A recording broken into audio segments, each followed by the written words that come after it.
J'ai été élevé comme un chien de combat. Puis même, il y a des chiens de combat qu'on traite mieux que ça. Pas mal mieux que ça.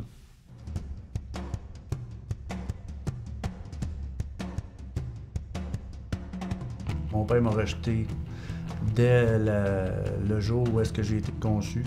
Quand il a vu que ma mère était enceinte, mon père croyait que ma mère l'avait trompé. Il a battu ma mère puis il a donné des coups de pied au ventre pour me faire avorter.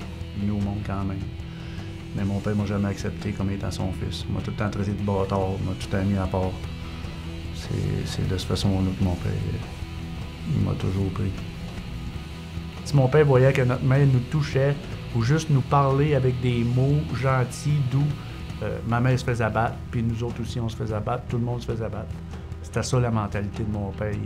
Il touchait pas à l'alcool, il touchait pas à la drogue, mais mon père était fou, mais à jeun. Mon père, c'est pas compliqué. S'il avait pas le temps d'aller chercher la planche, il me ramassait par les cheveux, il me lançait ses murs, puis quand j'écrasais à terre, il me ramassait à coups de pied, dans l'estomac, partout. Il me faisait à coups de poing, à coups de pied, comme s'il se battait avec un autre homme, puis j'étais un petit bout de 4-5 ans. J'ai souvent pensé que j'allais mourir. Souvent, souvent. Il savait s'arrêter assez souvent, juste à la limite. Mon père, ce qu'il m'a fait, c'était de me faire combattre contre d'autres enfants. Qu'est-ce qu'il faisait, c'est qu'il me prenait, il m'emmenait chez d'autres parents, puis il y avait des combats qui se faisaient entre les enfants, puis les parents gageaient entre eux. Puis j'avais tellement peur de décevoir mon père, de perdre un combat, puis de voir mon père déçu devant ses amis, que je pense que j'ai jamais perdu de combat devant mon père. Jamais. Quand même que j'étais à terre, que j'étais plus capable, mais je venais tout le temps à bout de l'avoir, le petit garçon, parce que je préférais avoir affaire à ce garçon-là qu'avoir affaire à mon père une fois rendu chez nous. Pour moi, c'était la seule place que je pouvais sentir que je pouvais satisfaire mon père. Fait que dans ma petite tête d'enfant de 4 ans, j'étais content de rendre ce service-là à mon père. De voir qu'il était fier de moi. C'était le seul endroit où je pouvais voir que mon père avait une genre de fierté pour moi. C'était quand je pouvais gagner ces combats-là, puis qu'il disait « Regardez mon gars, hein, regardez mon gars ». Fait que tu sais, j'ai été élevé hein, avec ça, de la violence, tout le temps avec de la violence, de la violence.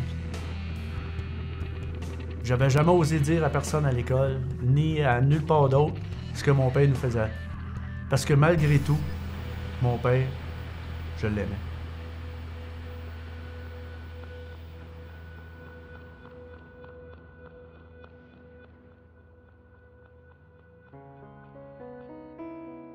Ma mère se faisait battre souvent. Parfois, elle avait peur pour sa vie. Il y a un fameux soir où est-ce que ma mère, encore une fois, venait de se faire battre. Elle avait peur pour sa vie. Donc, elle s'est sauvée de la maison. Qu'est-ce que mon père a fait? Il a demandé à nous autres, à moi et mes 4 frères et sœurs, d'embarquer dans la voiture pour aller rejoindre ma mère. Il pleurait. J'étais écœuré de la vie. À chaque fois que là, ma mère partait, il s'en voulait là, tout à coup. Puis là, c'était la fin du monde. Puis là, il était prêt à tout faire pour avoir ma mère. Mon père parlait souvent de vouloir mourir. Il était tanné de la vie. Puis... Donc là, il dit, tant qu'à mourir, on va mourir ensemble. Puis il a donné un coup de roue de la voiture, puis il est allé fesser le char qui s'en venait face à face. Et puis le monsieur de l'autre char, il est mort.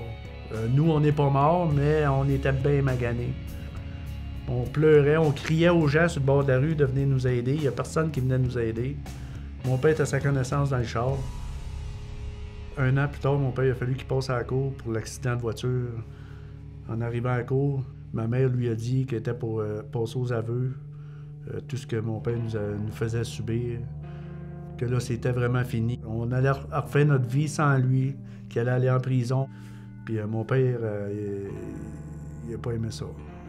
Il a dit à ma mère, ben c'était pour me stouler de tout ça, ces affaires-là, dis-le tout de suite, puis je vais aller me mettre une balle dans la tête à la place. Puis ma mère, ben, tannée, que, tu sais, mon père, il se menaçait souvent de se suicider. Elle a fait comme, regarde, tu veux te tuer, là, vas-y. Mais cette fois-là, il est parti puis il l'a fait, vraiment. L'accident, c'était grave, mais le suicide à mon père, ça a été le plus gros morceau que j'ai eu à vivre dans ma vie. 3 mois après le suicide à mon père, j'ai été placé dans un centre pour jeunes délinquants. J'avais plus peur de personne, là, tout à coup. À part que mon père, j'avais peur de personne. Je vivais avec tellement de colère, de rage, puis en dedans de moi, là, que... C'était plus fort que moi. Je frappais sans m'en rendre compte. Je me suis mis à vendre de la drogue. Je faisais pousser, Puis je vendais mes récoltes à moi. C'est un métier qui m'a rendu sur le nerf tellement. J'en ai fait un burn-out de ça, là, de tout le temps m'en aller, et la police dit « Oh non, c'est quoi le genre? » Mais j'arrive là-bas, y a-tu du monde qui va m'attendre avec des battes de baseball pour me frapper puis ramasser mes affaires, tu sais? Je savais que j'étais pas correct. Je savais que j'étais pas correct, mais même si je voulais faire comme il faut, on me l'avait pas appris. Quand elle était petite, ma fille avait peur des fois le soir d'aller se coucher, des bébites. Puis moi, je la rassurais en lui disant que Jésus, faites-en pas, il est là. Il est partout en même temps, il voit tout en même temps. Puis Jésus, il permettra pas qu'il y ait des monstres là, dans ta chambre. Puis j'y parlais là, de Jésus là, élogieusement. Moi, Dieu, là, c'était un mythe. C'était un mythe, comme le Père Noël. Moi, c'est ça que je pensais à ce moment-là. Jusqu'au jour où est-ce que ma fille de 25 ans, elle m'appelle un bonsoir pour me demander « Allô, papa, est-ce que t'aimes toujours Jésus? » Pourquoi tu me demandes ça? Ben, c'est parce que je vais dans une église qui est full cool, puis c'est plein de jeunes, puis c'est le fun.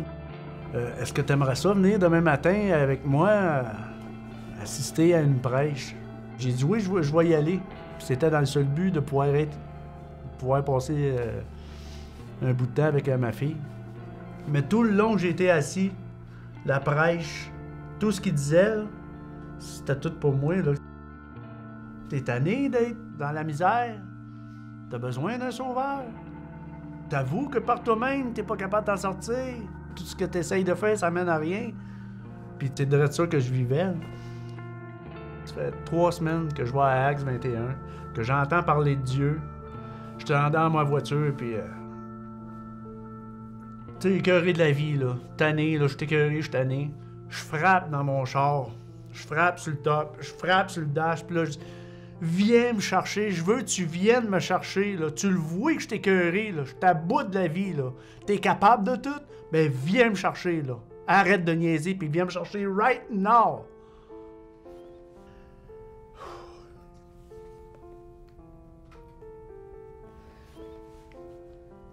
Il est venu me chercher 3 jours après. Non pas pour m'enlever la vie, pour m'en donner une nouvelle.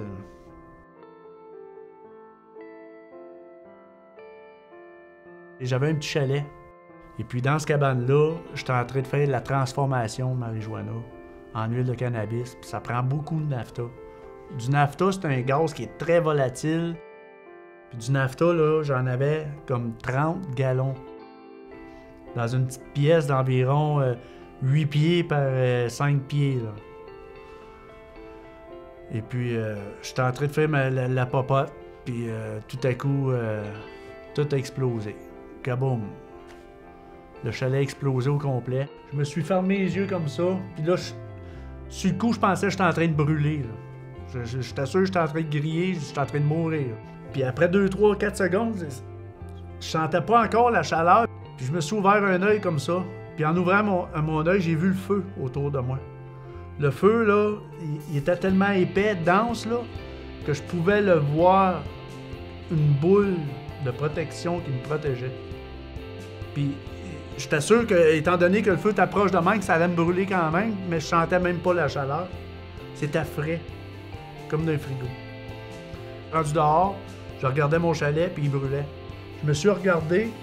Je portais des gants pour faire le travail. Les gants étaient troués, brûlés, là, troués partout. On voyait ma chair en tour. On regardait ma chair, elle n'était pas brûlée. Même pas mes poils. Juste comme j'étais en train de penser à ça, j'ai comme une chaleur apaisante qui m'a rentré. Pas la chaleur du chalet qui brûlait. Une chaleur par en dedans que j'ai sentie. Apaisante, là. Je me sentais aimé. Mon chalet brûlait, puis je m'en foutais. J'étais en paix.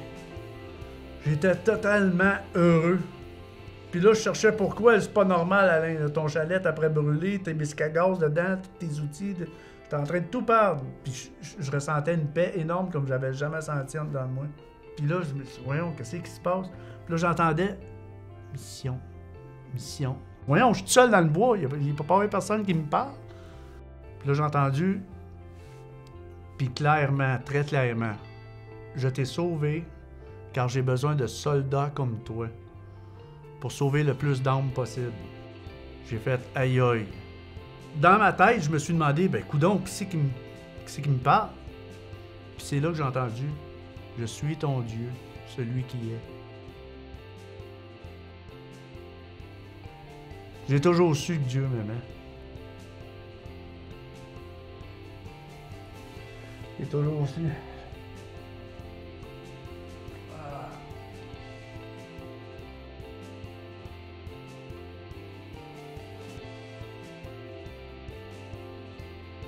Je me sens important pour une fois dans ma vie.